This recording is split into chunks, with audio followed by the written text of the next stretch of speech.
Behavioral Health Today, a podcast brought to you by the Triad Network. This podcast is designed to share trending topics occurring within the world and our communities and bring them a behavioral and mental health perspective. Welcome to Behavioral Health Today, a Triad production. I'm Dr. Graham Taylor. Our guest today writes, when I was in graduate school, it was all about what trauma book do I need to read or what workshop do I need to attend that was going to help me be the best trauma therapist I could be. Both of which are crucial, but what I missed was how much I mattered in the therapeutic process. And by that, I mean how much my self-awareness mattered and how integral my own authenticity and presence mattered to doing this work. In my years doing therapy and teaching and training myself, I couldn't agree more with this. As a therapist, we are our own greatest tool. And along with the knowledge of psychology, we ourselves are the cornerstone of that healing process that our guest talks about in that quote. But how does one come about becoming their own best tool, and what personal components go into the cultivation of this therapeutic self? And what does this inner work actually look like? These questions and professional development are particularly relevant for those of you listening on to today's podcast that are early career practitioners. Cultivating clarity about your why in coming into this field, identifying your strengths, and doing your own inner work such that you can bring authenticity, presence, and courage to your therapy will allow you to establish a foundation from which a very rewarding practice can be experienced. Our guest today has interviewed over 300 thought leaders in trauma treatment, yoga, addiction, and mindfulness, working to answer these very questions. I'm so excited to be with him. Back with us today is Dr. Guy Macpherson. Guy holds his doctorate in clinical psychology and has spent the last several years studying the impact and treatment of trauma and early psychosis. In 2014, he founded the Trauma Therapist Project with the goals of raising the awareness of trauma and creating an educational and supportive community for new trauma workers. The Trauma Therapist Project has now grown to include the Trauma Therapist Podcast, now being listened to, check this out, in 160 countries around the world and downloaded more than 100,000 times per month, as well as a Trauma Therapist 2.0, which is an online membership community specifically dedicated to educating and inspiring trauma workers just starting out on their trauma-informed journey. He's also one of the coolest guys you'll ever meet. Guy, welcome to our show today. Brother, nice to have you here. Thanks. Well, I'm going to do what my guests do and go back and correct some of the numbers. So it's been over 500 guests right now. Oh, thank you. And the podcast is now downloaded over 130,000 times per month. Awesome. But look, you started out with that quote that I was like, oh man, you're going for the heart of it. And this topic is close to my heart because it's where I, in a sense, screwed up. I got it all wrong. You know, when I went back to graduate school and I said I wanted to, get my doctorate in clinical psychology, I was 36. I had been in therapy and loved it and got a lot out of it and thought that I had that figured out. I got that. I did that. I don't need to work on myself. And so just like you read, I went in there wanting to focus on trauma, not really understanding fully why. And I think that's important. And as a result, I was like, okay, what information do I need to shove in my head, in my being, that's going to help me become the best trauma therapist I could become? Now, a lot of that makes a lot of sense and can be justified. But as you said, it's not the whole. I did not realize the role that I was, how much it mattered for me to be a human being in the room with a client. I figured, I got this degree. I have this information. And, as I want to say at the outset, look, you've got to know what you're talking about. Knowledge is crucial. You have to have read the books and have that information. But I did not understand the significance and the value of, as one of my guests said, uncovering human beingness, being in the moment, being Guy. And granted, that comes with, with ethics and boundaries and all that stuff. I love this idea of just being a human being ourselves as we come into relationship. And I want to take a deep dive into this. How does one become their most, I think, words you've used in our conversations, authentic, genuine self? And those are words like you talked about before the show today, the words that we toss around, and we want to kind of unpack and maybe even try and operationalize those a wee bit. Adam Smith said, the first thing you have to know is yourself. A man who knows himself can step outside of himself and watch his own reactions like an observer. And a guy named Rama Maharshi said, your own self-realization is the greatest service you can render the world. This is really what you're saying right here, being our most human being self. And this is what your passion is around. And after all this time, why do you see this being so important or essential to do this inner work? Well, I think it comes down to, I think it's essential to working with others, being in relationship with others, being able to, be oneself it's almost magical. I mean, we as human beings are drawn to people who are in the moment, who are themselves, who are doing their life's work. I just dropped off my daughter at her school. She goes to this farm school, and the woman who runs it, she's amazing. And as I was walking back through this farm, I'm thinking to myself, what is it about this woman? And you know what it is? She's in her element. And I was not like that when I first started, because I think, Graham, you're asking a question, but there are kind of antecedents to that. I think, for me, it was understanding what drew me and pulled me to the work, to trauma work. And that was my own trauma. That was being bullied when I was a young kid and not really understanding the degree to which it not only impacted me and affected me and jacked up the trajectory of my life in terms of my self-esteem and how I showed up in relationships, but it also early on filtered how I responded when I was working with clients. Yeah. And the interventions and the techniques that I was focusing on in the moment.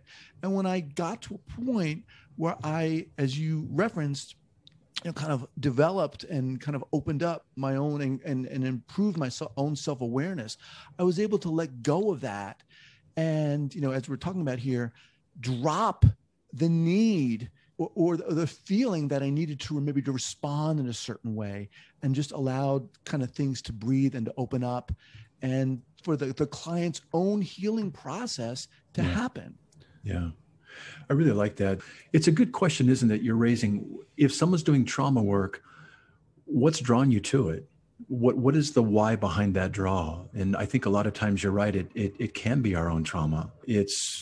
And it's important to know that. We'll talk about maybe that in a little bit as well. If I'm being drawn to this, it's even more because of my own trauma. It's even more important that I do my own work around my own trauma. So I'm not doing my work when I'm sitting with somebody. Exactly. I'm letting it to be their work. But I also find that in my own experience, trauma work, it's when it's most real.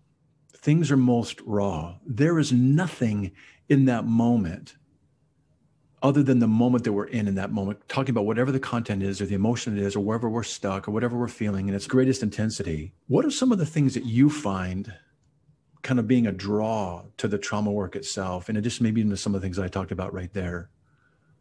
Well, I mean, I think it even goes beyond the draw to trauma work. I think you can say people have to be aware of what has drawn them into this field, into the helping field, into therapy. Right.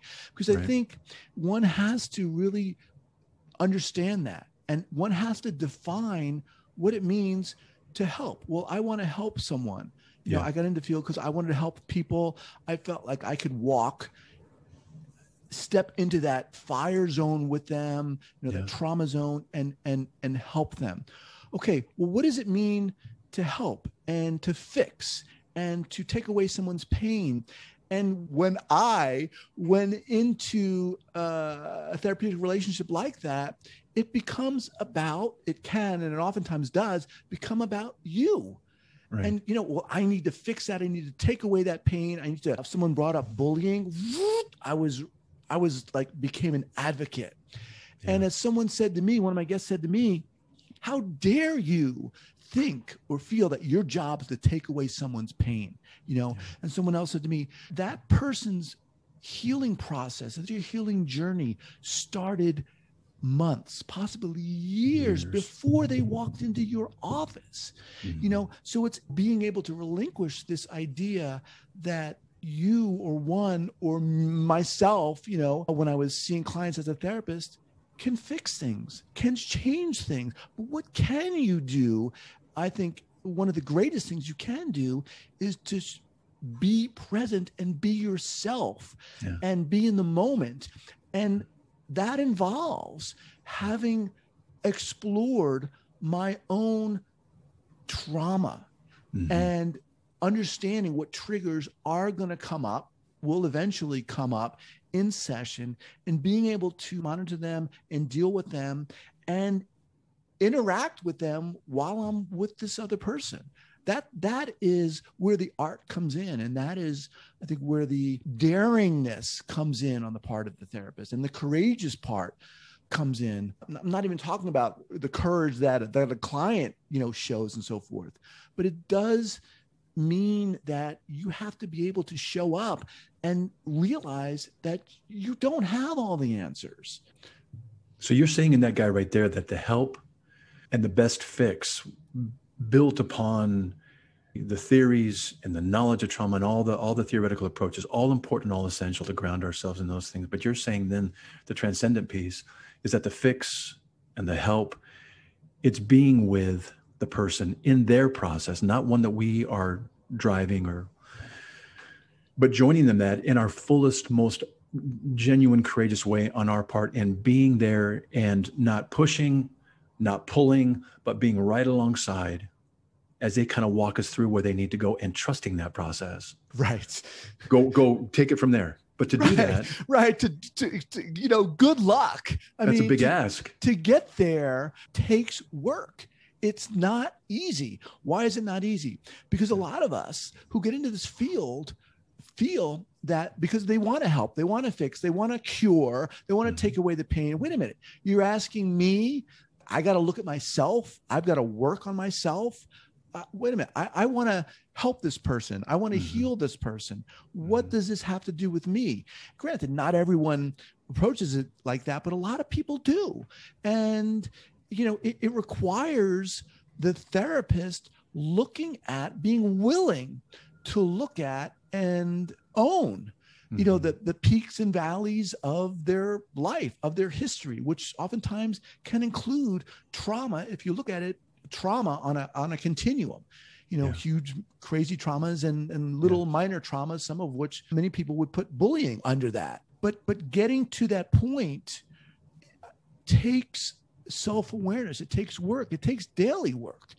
For me, it happened over a series of years.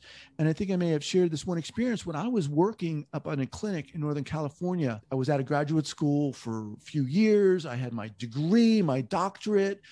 I was a psychologist, and I felt like if I didn't have the answer, I needed to have the answer, right. And oftentimes I would do my due diligence and study my books, and right before I was seeing a session. So I had a plan going in, and oftentimes, it's ridiculous. It doesn't work, which is not to say that knowledge, you have to have that knowledge. Got to have that in your back pocket. You've got to have that available. Yes, you do. But I was clutching to that, briefcase filled with knowledge and books as I walked into that meeting, and I was reliant on that. Yeah. Now, there's a reason for that. And that's part of cultivating that self-awareness of, the things that we have to work on. And I needed to kind of allow that to dissolve in a sense, and to trust that I myself, my human beingness was enough, not the degree, or not being called by a specific title. And that was a big shift for me. And it really helped me kind of become alive and in the moment when I was with clients, because clients oftentimes, especially oftentimes people who've been impacted by trauma, their trust has been wrenched from them. Vulnerability has been wrenched from them. Honesty has been wrenched from them. And to be able to be in the moment with a therapist who's able to do that is a huge part of the healing foundation. You know, what you're reframing for us here is that with every trauma, there is an attachment disruption. Always.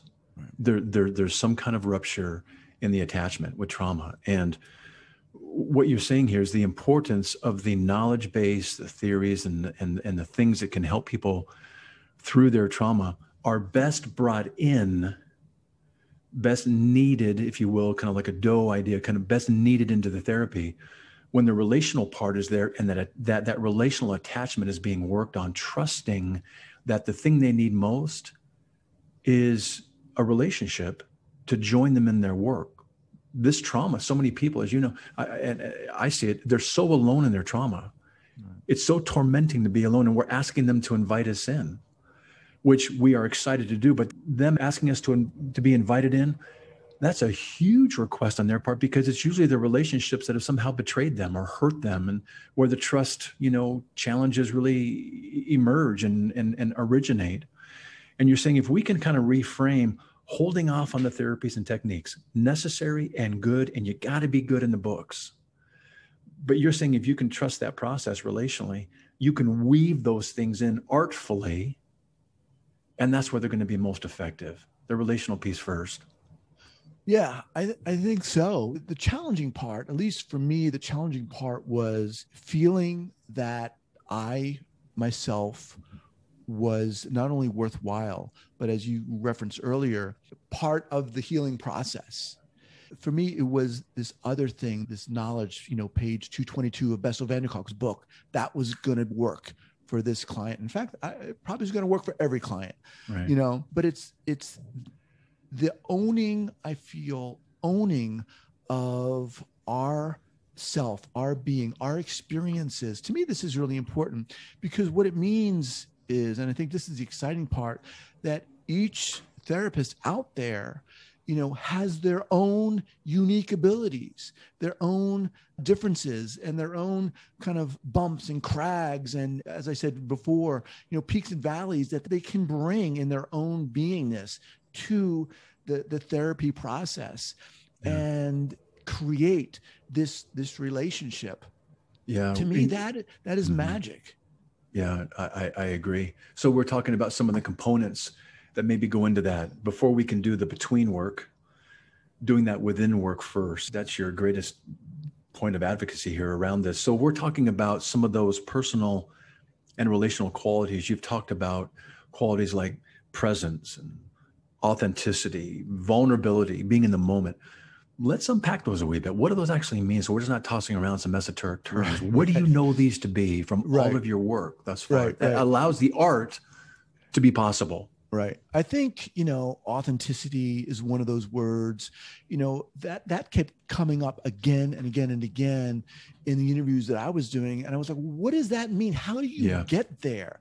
Yeah. And for me, it means, being genuine, being able to be yourself, not someone else, not what you think a therapist should be like or a psychologist should be like. And that's what I mistakenly thought when I was starting out, that I needed to be a certain way and act a certain way and have all the answers.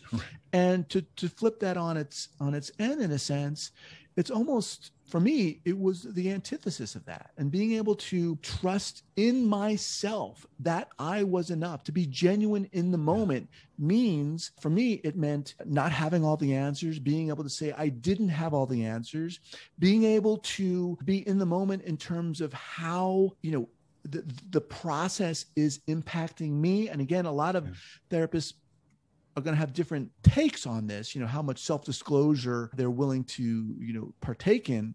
Yeah. Granted, but that has to be decided by yourself, We'll be right back after word from our sponsor. Continuing education is both a requirement and a learning opportunity, but finding the right CE provider can be challenging. AATBS, a triad company, offers continuing education for psychologists, social workers, marriage and family therapists, counselors, and behavior analysts. CE courses are available both individually and as part of our new All Access Pass. All Access Pass provides a library of over 250 unique courses. That's more than 800 hours of CEs, with new courses being added every month. As a special offer, Behavioral Health Today listeners can save 15% on CE purchases. Visit us at aatbs.com/BHT and enter promo code BHT15 during checkout. That's aatbs.com/BHT. Check out our library and check off your CE requirements today.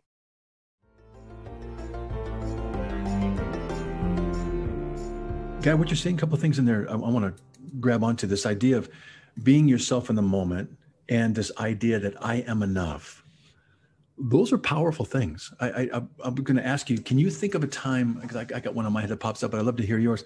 Can you think of a time where you've been in a moment or were in a moment, or I've heard of people being in a moment where their most authentic self might have come out in that moment with a patient, and maybe something as a therapist they said? Anything come to mind? Yeah. I mean, for me, it really centered around, I remember I was working in this clinic and we were working with young individuals who were showing early signs of psychosis. And we had to do this monster. We had to deliver this monster of a kind of test in a sense, or inquiry in a sense. It was literally 30 pages long. So we're sitting down, working with pairs. I was working with a colleague of mine, and I was leading this particular assessment. And this young kid is sitting across from us. I think it was 16, 17 years old. Yeah. And, I was asking these questions and and it wasn't working. And I was doing my best and it wasn't working. And it was at a point, Graham, in my training and my evolution as a therapist, where I was just like, this is ridiculous. And I took the assessment, I just put it down. And I said, all right, look, this is obviously not working. So I kind of went off book in a sense. And I was like, this is not working. Let's call him Jeremy. Jeremy, look, let's forget this. Let me ask you a question, okay? And this, I was kind of in my New York way, what is going on? What do all the people out there, what are they not getting that they need to get? What are they not hearing that they need to hear? Tell me. And that was magical in that moment for that client, because here he was seeing a person, hello, a human being who put down this assessment that you could imagine what that probably represented to this kid, and just being able to interact on a human being level. And for me, it just lifted a weight off of my shoulders, because it allowed me to really see that, wait a minute, I could take this cloak off and be who I am. Now, and what did you have to do? What did you have to do or trust to be able to take that cloak off, to give Jeremy that experience that he most likely needed? What did you have to do to take the cloak off? Right. Well, a couple of things. I had to, trust in myself, that I had to trust in the ability that I could connect with people, that I wanted to connect with this young kid. And I was like, wait a minute, I can connect and relate to people. Why am I having a friggin' hard time with this assessment standing in between us? But I was clinging to that because I felt that this kind of represented a certain acumen or a certain knowledge base that I needed validation from. Yeah, really. And I let that go. And really, it was a huge opening for me, because it allowed me to trust in myself in the process, in this kid who obviously knew what was going on, but I was clinging to this specific way to try to wrench all this information from him. Yeah, I really like that. I'm going to, in that ticking off that cloak, it's a kind of a nice visual, actually. In that, it goes back to the other part I wanted to tap on that you said of, I've got to trust that I'm enough. Right. I've got this whole bag of knowledge, but I got to trust that I'm enough, that relationally, I'm going to be with this young man, and we're going to do something together just by being as human in this moment. When I first came into the field, I thought I had to have kind of very, very relational, but almost kind of a stoic holding of some of the hard times, and trying to maintain a little bit of a distance because they're having a hard time holding it. I couldn't show that I might be having a hard time holding it, and move to a place where, in kind of taking off my cloak, just being able to say, what, we are really stuck right now. It is a really hard place, and there's nowhere we can go but other than just kind of be right here, isn't it? We're stuck. Right. There's something that kind of shifts in that moment of validating and normalizing that we're stuck, and it's okay. People come to therapy thinking that they've got to make progress rather, in order for things to be, they're a good patient or things move forward. Sometimes progress is being stuck. Or I remember times when, I've been so touched by something I couldn't speak. And you sit and you hold that place. But what it does, it mirrors for them the place that they struggle to hold. Right. And you mirror that part and you hold it together, and something shifts, doesn't it? Yeah. Subtly. It's honoring, nuanced. Honoring the human process, and it's not like I was doing consciously and unconsciously is kind of the antithesis of that which was kind of fabricating this therapeutic process instead of honoring the human process, which happens moment by moment by moment by moment. Right. And granted, this is going to look differently with different clients. Some client might have not have appreciated me doing that, but that's where, you have to have the experience and you have to be able to gauge that. But to me, there's nothing more exciting in this, because it's, like I said, the human beingness of it, we are drawn to it. We find it so raw and I think elemental, and it's something that we don't get enough of in our daily lives. I'm not. Yes, it's the most real. It's the most real we can possibly be.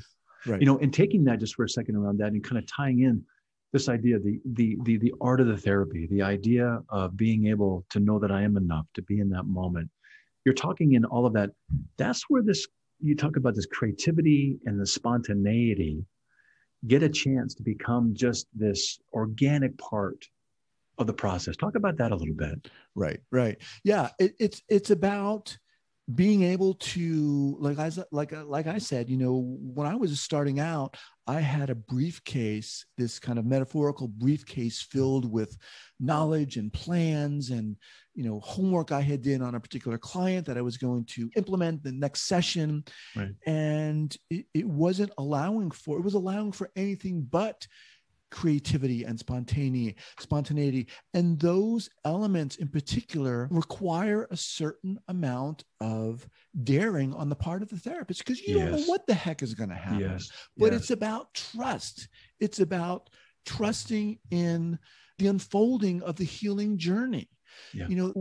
What could I possibly do that's going to completely fracture this therapeutic relationship? When I was starting out, there were a lot of things I could theoretically do. But when I got to a point where I did release that cloak, it was about being in the moment and being trustful in the moment and honoring that process. And there was a fear had kind of dissolved, and I think that type of courage, maybe is a strong word, but daring, but honoring of the creative process takes a willingness to not know and to not have the answers, and to trust in, not just your body of knowledge, but what the client is bringing to the table in a sense. You think about things developmentally, our humanistic colleagues would say there's a teleological potential here, a process to kind of right oneself, the self-heal. The potential lies therein. How do we develop in the most healthy way? We have the healthiest relationships in our lives, ideally our parents, caregivers. And what we're talking about is relationships in someone's lives have gone awry. They've had ruptures and attachments, and the person themselves have done the best they can to kind of compensate for that and to manage that, but it still creates dysfunction in their lives unintentionally, but because of the pain that they're rooted in. And you're talking about, if we can come into relationship with these, we get to provide almost like a womb-like environment in the healthiest possible relationship for them to teleologically begin to self-heal. We don't have to tell the infant in the womb to, hey, you got to do this at this stage, this stage, and this stage. It happens automatically by the environment and the relationship that they are in. Same with our development. Yeah. Things naturally progress from developmental milestones to developmental tasks. And you're saying the same thing can happen here as we join people in their healing process. Right. Trust it and let it unfold kind of in that organic way. I love that. So you're again saying in order to come into a relationship like that inner work, I want to talk about the daring and the courage about doing so. Nietzsche said, one's own self is well hidden from one's own self. And Ben Franklin said, there are three things that are extremely hard: steal, a diamond, and to know oneself. So you're talking about the entry into this kind of relationship that you're so encouraging. It's hard work and it's not easy work. Talk about that process and some of the challenge and courage and daring that it takes. Right. It's not, and especially within the context of therapy, because it in a way challenges this very notion that, the therapeutic relationship inherently is imbalanced. Yes. Client walks in and I'm coming into a therapist's office. Yeah. I'm coming to be healed. You're going to heal me. Yes. Yes. And, writing again, that process can just that shifting that balance in and of itself can be kind of an earth-shattering event. Wait a minute, the client, wait a minute, you're a person, you're feeling, you're expressing emotion, you're not perfect. And this drawing into and creating this relationship of two human beings is magical. But to get to a point, I think, where a therapist is willing to look at their own experiences, their own traumas, if I can use that as an example, yes, and to be able to explore them and to understand how those instances or instance in a sense has impacted them. That takes a willingness that isn't easy, because you're admitting, look, when I first started when I got into graduate school, I knew I had been bullied. I didn't realize that was one of the things that was propelling me. Yeah. When I started my job and I started doing the podcast, I still didn't realize the degree to which it was affecting me and impacting me and influencing me. And it took me a while to get to a point where I could even talk about it like this. But when that happened, there was nothing, in a sense, that I was hiding. And that freedom, in a sense, allowed me to become vulnerable. And it allowed me to be, and what that's a very powerful thing, I think, for a therapist, because it means that they're able to walk into a space where whatever's going to come is going to come, and they're not going to be thrown by these triggers that eventually will come, because they've done the inner work. They've looked at that. But to be able to be impacted and affected by the moment, by someone sitting across from you, is an expression of, again, human beingness that the client oftentimes doesn't trust, but now is seeing. And that can be very healing. Yeah, I really like that. You're talking about, ways that a early career practitioner, any one of us been in the field, for a while, can be kind of shepherded through this inner work. And I'm going to talk about your programs in just a minute. A couple of questions I typically ask early career practitioners is, what do you fear most? And what do you need most? One is about myself, what I fear most and how I see myself in the world and what I've done around that. And what I need most is more relational. So it's within, before, the between. And what might be two questions, just for those listening today that might be practitioners, that in terms of the inner journey, what might be two questions that off the top of your head, you might encourage them just to ask of themselves if they'll walk away from today's time to kind of stoke even just another round of inner work? Right. Yeah, I think a really important one is, what is your why for getting into this field? What brought you into this field.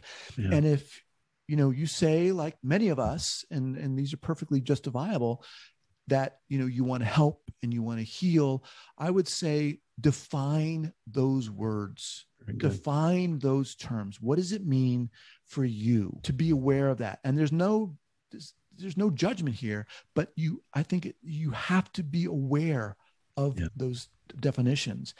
And it might be you really can't define them. And in which case, you've got some exploration to do, like many of us. Yeah. The other one would be, I think, how important it is for you to have the answers. And what is healing? What does it mean to be healing?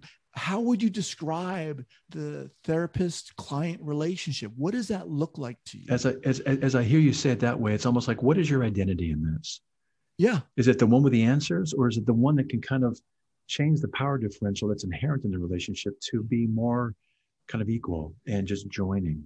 Almost like there's an identity piece, it sounds like you're saying. Very much so.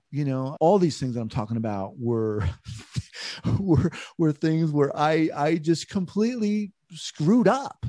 I didn't get it. And, it got to a point where I feel like I did get, look, I'm not, and I should have started 40 minutes ago by saying this, by no stretch of the imagination am I a Zen master. I don't have all this stuff dialed in, but it's part of our humanness.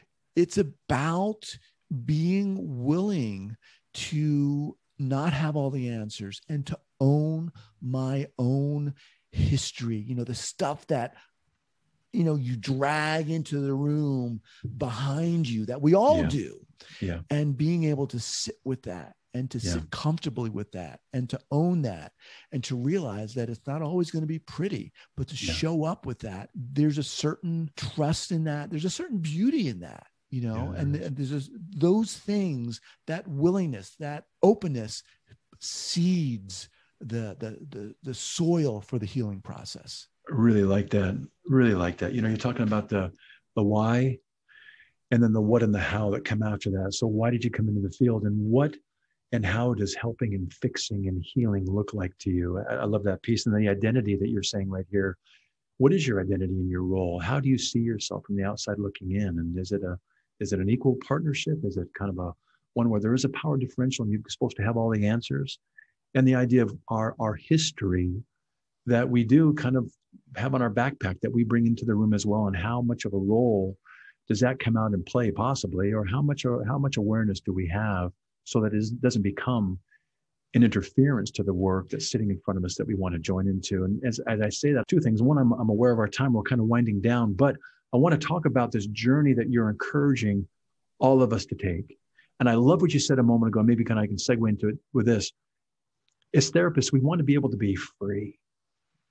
We want to be free to be human beings and to give ourselves permission to do that and to be able to join with another human being in our humanness, and then watching what gets to emerge relationally and in the healing process around that. So what you've done in the Trauma Therapist Project, you guys have created some courses. There's some great ones, folks, as you're listening in. There's the inner work for the new trauma therapist. There's the heart-centered therapist. There's the trauma therapist 2.0. In a quick nutshell, Guy, give us a sense of what people would experience going through some of these courses that could build upon what we're talking about here today. Right.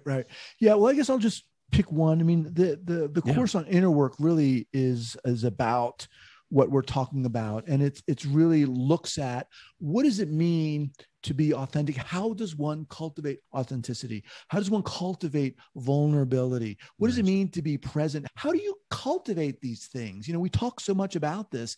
And in this course, I've taken a lot of the interviews I've done interviews specifically for the course, and we kind of break it down. And these are geared specifically for newer therapists, early stage career therapists who want to learn about trauma and so forth. And so that's what it's about. And that most of the work I do really centers or speaks to people starting out on their trauma-informed journey. So really good. I appreciate that piece. I'm thinking as you're saying that, we so want to enjoy this work that we're doing.